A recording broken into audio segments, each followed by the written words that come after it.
Здравствуйте, вы смотрите «Вести Чеченская Республика», в студии Луиза Ахияева. Перейдем к главным темам выпуска. Помощь нуждающимся. Огромное спасибо жителям, нуждающимся в постельном белье, в верхней одежде, детской одежде. В общем, это огромный плюс и помощь для нашего города. Очередная партия гуманитарного груза от регионального общественного фонда доставлена на территорию ДНР.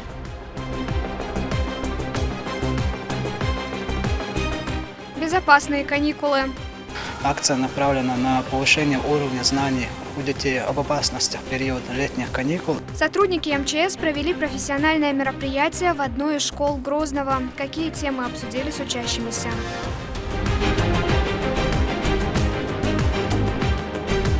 Семейство тыквенных.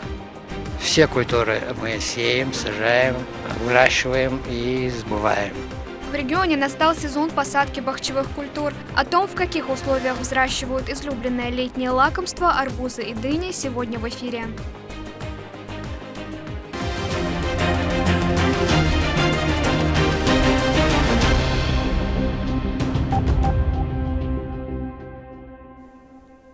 Региональный общественный фонд отправил очередной гуманитарный груз на территорию новых регионов Российской Федерации. На этот раз жителям доставили одежду. Подробнее в сюжете Медины Мударовой. Одеяло, постельное белье, обувь, женская, мужская и детская одежда – все самое необходимое. Всего 36 тонн груза доставили в Донецкую Народную Республику от регионального общественного фонда имени первого президента Чеченской Республики, Героя России Ахмата Хаджикадырова по поручению главы региона Рамзана Кадырова. Мы приезжаем есть в среднем один раз в неделю и привозим гуманитарную помощь. Демисезонка, сезонная, летняя, весенняя одежда. Так как ее много привезли, поэтому привезли сразу же такое, чтобы можно было носить и сейчас, и чуть позже. В центре гуманитарной помощи собралось множество людей. Кто-то выбирает одежду себе, кто-то детям. В демисезонный период это особенно актуально. Берут только самое нужное. Потеплело, уже можно летние вещи, потому что школа, садик. Необходимо сейчас действительно вот эти вещи. Но вообще большинство это у нас одеяло, подушки, матрасы. Это все необходимо, это все надо, и дети растут, и одежда на них нужна постоянно. Найти ее сложновато сейчас. Вот курточку выбрали товарищу, и обувь подобрали. Есть, конечно, есть что выбрать, есть что найти. Рамзану Кадырову большое спасибо за гуманитарную помощь. Очень хорошая помощь, хорошее одеяло, хорошие вещи. Бомба упала, вот 10-й этаж, и до первого ничего не осталось, ни людей, ничего. Ни стен, ни ложки, ни вилки, поэтому все необходимо. Даже невозможно сказать, что же необходимо. Все надо. Не то, что новое, на такое денег, как говорится, не хватит. Насильно нулевая, а это хорошие вещи, целые такие, вот просто сейчас посмотрели. 80% инфраструктуры города разрушено, люди пережили трагические события и выжили, но у них не осталось абсолютно ничего. Такая поддержка со стороны фонда существенно облегчает трудное положение жителей. Ограничение единственное в том, что мешками не выносить и как-то комплектировать, что комплект на того человека, который пришел, который реально нуждается. Огромное спасибо жителям, нуждающимся в постельном белье, в верхней одежде, детской одежде. В общем, это огромный плюс и помощь для нашего города. Помощь оказали и Луганской Народной Республике. 3 фуры с одеждой и всем необходимым прибыли в города Северодонецк и Рубежное. Мы получили для нашего территориального центра, что немаловажно, у нас там находятся люди глубоко пожилого века. Пункт временного размещения, где тоже находятся люди от 65 лет. И, в принципе, то, что пришло к нам в очередном конвое гуманитарной помощи Чеченской Республики, это как раз то, что необходимо именно в этот период. Огромное человеческое спасибо Рамзану Ахматовичу, всем жителям Чечни за ту помощь, которую вы нам оказываете. Спасибо большое. Бойцы ОМОН «Ахмат» регулярно сопровождают конвой с гуманитарной помощью. Они, как и волонтеры, пытаются помочь как можно большему количеству населения. Хотелось бы от нас лично, от всех жителей данного города и всех городов, которые постоянно приходят гуманитарная помощь из нашей республики, выразить слова огромной благодарности нашему многоуважаемому главе Чеченской Республики, Герою России Рамзану Ахматовичу Кадырову, нашей многоуважаемой Аймане Сивне Кадыровой за ту всю помощь и поддержку, которую они оказывают. В Запорожскую область, город Мелитополь и поселок Акимовка также прибыла помощь. 2 больших груза привезли одежду для пострадавших и беженцев. Грузы распределяются по населенным пунктам, которые находятся вблизи линии боевого соприкосновения, где постоянно наносятся удары со стороны нацистов. Там особенно нуждаются в поддержке. В этом нам помогают не только волонтеры с Единой России, которые приезжают, волонтерская рота, но также и Министерство обороны и Росгвардия, которые помогают в доставке этих грузов на места. Огромная благодарность фонду за предоставленную помощь. Еще раз говорю, в ближайшую неделю это все будет доставлено людям. Понятная и четкая позиция нашего президента и Рамзана Ахматовича, который все это послал. И консолидация общества сейчас очень сильно нужна. Вот это и есть консолидация общества. То, что вся Россия собирается в один единый кулак, собирает то, что может дать. Каждый гражданин несет тушенку, каждый гражданин несет пачку риса. И это единение общества. И все это называется огромная семья под названием Россия. Жители города Геническ Херсонской области тоже получили груз с помощью. Населению такая поддержка просто необходима. Для нас очень важны такие помощи. Это показывает наше единство между нашими областями. Мы в составе Российской Федерации, мы один народ, делаем одно дело. Рамзану Ахматовичу очень большая благодарность за то, что он знает, верит в нас, помнит о нас и всегда нам помогает. Всего из Чеченской Республики выехало 10 фур со 120 тоннами груза. С начала проведения на территории Украины специальной военной операции региональный общественный фонд одним из первых протянул руку помощи пострадавшим и сыграл немаловажную роль в оказании гуманитарной поддержки военнослужащим и мирному населению. Медина Мударова, Ахмед Хизриев, Вести, Чеченская Республика. Благотворительный вечер для детей-инвалидов из реабилитационного центра прошел в активити-парке Вингивилле. Инициатором замечательного детского праздника стала учредитель группы компании «Ирс Групп» Табарик Кадырова. Вместе со своими родителями дети получили уйму веселья, попробовали вкусные угощения и поучаствовали в разнообразных играх. Участники вечера рассказали, что для них подобные мероприятия организовываются не впервые. Стоит отметить, что поддержка всем нуждающимся и в особенности семьям с детьми-инвалидами в регионе оказывается на постоянной основе. В Департаменте образования мэрии Грозного состоялась передача ключей 4 автомобилей для средних общеобразовательных учреждений. Их получили 3-я и 5-я гимназии, а также 54-я и 12-я школы. «Газель Next» вмещает до 23 пассажиров, безопасность которых обеспечивается надежными ремнями. Имеются кнопки экстренной связи с водителем и специальные полки для рюкзаков. Автотранспорт планируют эксплуатировать активно, особенно во внеурочной деятельности.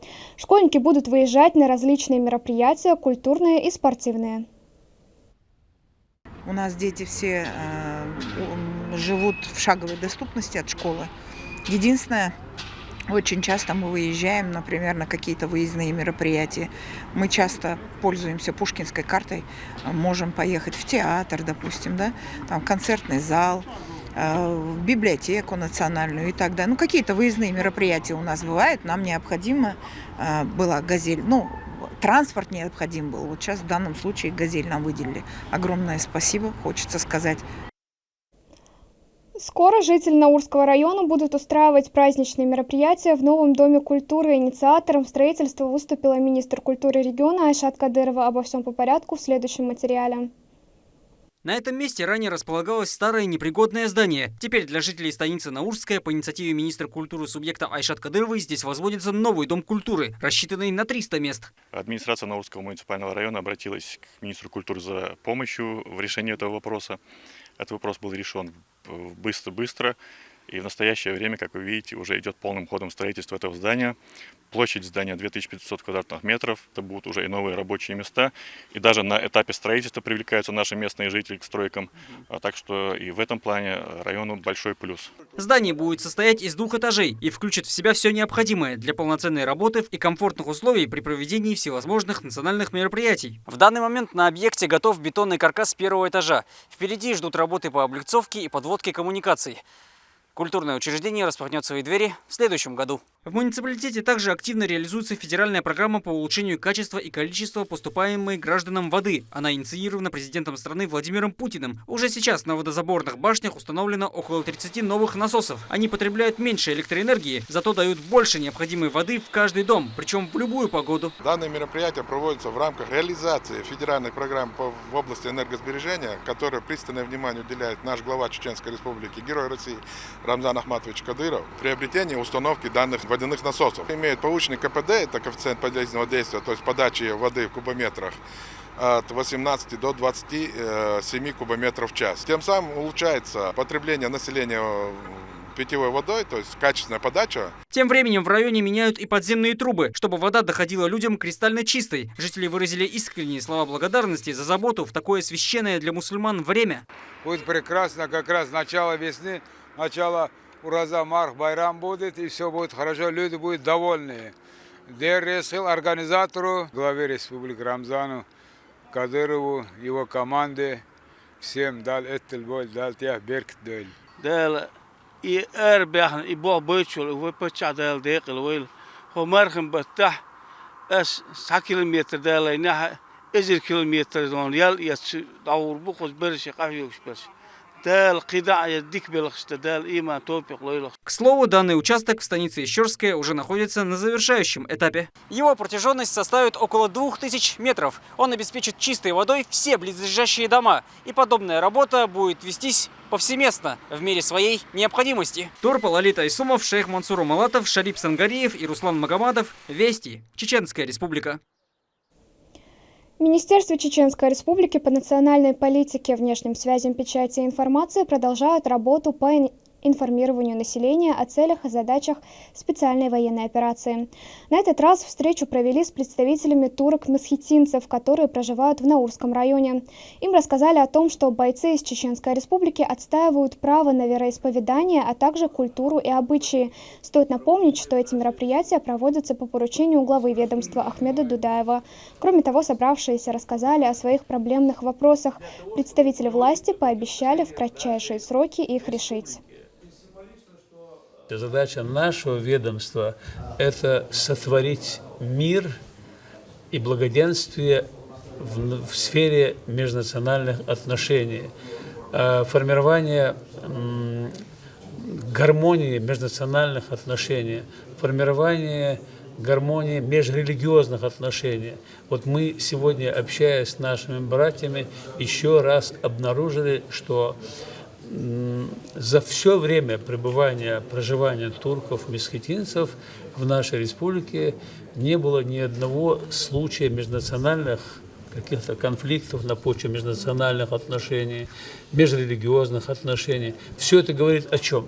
О том, что в республике реализуется, очень эффективно реализуется программа межнациональных отношений, на что всегда очень пристальное внимание обращает глава нашей республики, Герой России Рамзан Ахматович Кадыров. Но на месте мы здесь убедились, что очень серьезная работа проводится и руководством района, Наурского района, во главе с Магомедом Бухадиевым. Так что в общении и с молодежью, и с представителями интеллигенции, духовенства мы не обнаружили проблемных вопросов, но есть какие-то некоторые бытовые вопросы, которые могут быть решены на уровне района. И далее, если какие-то вопросы возникают, мы готовы подключиться, помочь нашим братьям всегда. О том, чтобы школьники безопасно провели летние каникулы, позаботились сотрудники МЧС. Они провели мероприятие в школе номер 3 города Грозного. Что обсудили с ребятами, расскажет Амина Тупелагова.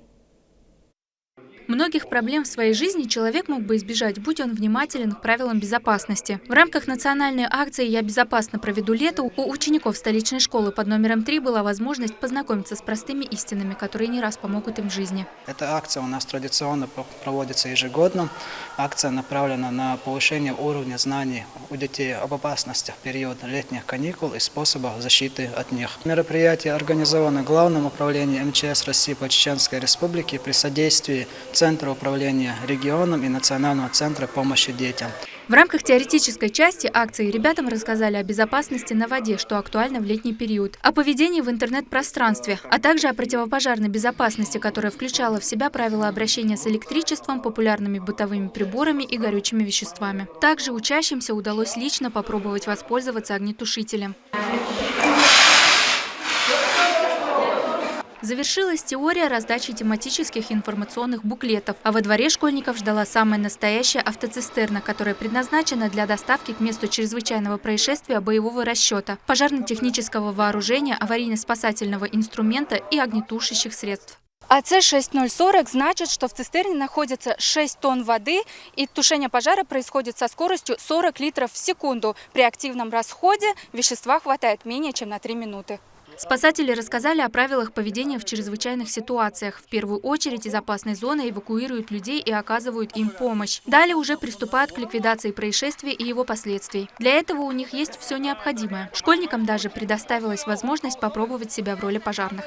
Мне понравилось то, что можно почувствовать себя пожарным и пострелять из шланга водой. Что можно применить форму спасателя и рассказали, как действует техника пожарных. Все, что нам рассказывали, интересно, познавательно, пригодится в жизни, я так считаю. Подобные мероприятия будут проводиться по всей республике в течение апреля и мая. Завершится акция символично в Международный день защиты детей 1 июня. Амина Тупилагова, Ислам Ибрагимов, Сайтамин Даутмирзаев. Вести. Чеченская республика. В Шелковском районе начался посев бахчевых культур. О том, как скоро на местных прилавках появятся арбузы и дыни, расскажет Мадина Кураева. Для того, чтобы получить хороший урожай арбузов и дынь, важно вовремя их посеять и грамотно ухаживать. Почву подготавливают еще в конце осени. Так, в зимнее время, благодаря пахоте, в земле происходит множество полезных процессов. Сначала выращивают рассаду вот в таких мини-теплицах. Растет она 25 дней, а после приступают к процессу посадки. За один раз получается 3 гектара. За плечами Арслана Кандаурова большой опыт в сфере сельского хозяйства. Вот уже на протяжении 5 лет вместе со своей командой он работает в Шелковском районе. Здесь они выращивают арбузы. В прошлом году аграрии собрали 60 тонн бахчевых с 1 гектара. В этом планируют получить больше. Здесь земля очень хорошая здесь в данный момент. Она хорошая, это целина здесь. Ни разу ничего не саженное здесь. Поэтому здесь в этом году хотим по-своему пасти 100 тонн хотим. Задействовано около 30 рабочих, большинство из них жители района. Здесь каждый человек является важной частью общего процесса. Пока одни аграрии полностью подготавливают ряды, в 1 гектаре их 35, другие уже начинают посадку. Далее идет утепление. Поливаем вечером, чтобы начинает расти она. И сверху пленку закрываем. И его оставляем, и каждый день наблюдаем, что так кушает, что-то, если кушает, начинаем опять опрыскивать лекарства отпускать через капельный. Условия для выращивания бахчевых культур в Шелковском районе одни из самых благоприятных. Муниципалитет идеально подходит для теплолюбивых культур. Он изобилует виноградниками, зерновыми, злаковыми и бахчевыми. Все культуры мы сеем, сажаем, выращиваем и сбываем. В данное время мы находимся на бахчевых полях. Это по району у нас планируется более 1000 гектаров, это 1100 или 1150 гектаров будет бахчевые культуры.